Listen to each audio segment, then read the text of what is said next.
Thank you, Yolanda. Well, for the first time tonight, we're hearing from the Cairo native who was wrongfully detained by ICE agents on Wednesday. WALB News 10's Ashanti Isaac sat down with the organization that fought to get Juan Carlos Lopez Gomez out of the detention center and translates to us how this American citizen ended up in federal immigration detainment.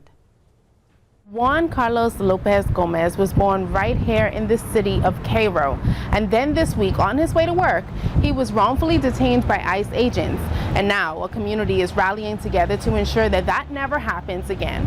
Lopez Gomez speaks an indigenous language and is not fluent in English or Spanish. He left America when he was 2 years old to go to Mexico, and then he returned to America when he was 16 years old. They didn't want to believe that I had legal status here.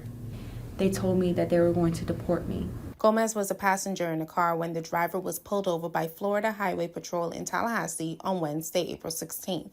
Gomez says he showed officers his Social Security card, but he claims officers did not perform proper checks to validate citizenship.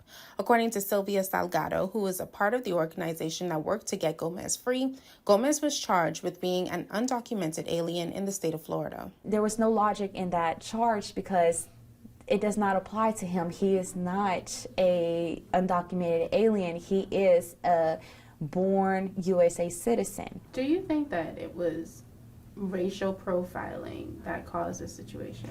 I do not think I know it was racial profiling. You think it was because, or you know it was because of his name, he doesn't speak English? That's exactly what it was, because he didn't speak the language and because he doesn't look like what you call an American citizen. Outside of the detention center, people rallied for justice for Gomez. His mother, Sebastiana Gomez Perez, is still visibly shaken, saying if they deported her son, he would have been in a strange land without knowing how to navigate. He was suffering. I was thinking about him not eating, how cold he was, how he was being mistreated, how he was being in there. I reached out to Florida Highway Patrol to get a clear understanding about the proper checks to validate citizenship, and I'm still waiting on a response. Now, the family says that this isn't the end. They still want to focus on Juan's mental recovery from this traumatic experience, and they still have some legal battles that they have to go through. But for now, they just hope that this will never happen again to another American citizen. In Cairo, I'm Ashanti Isaac for WALB, your hometown news source.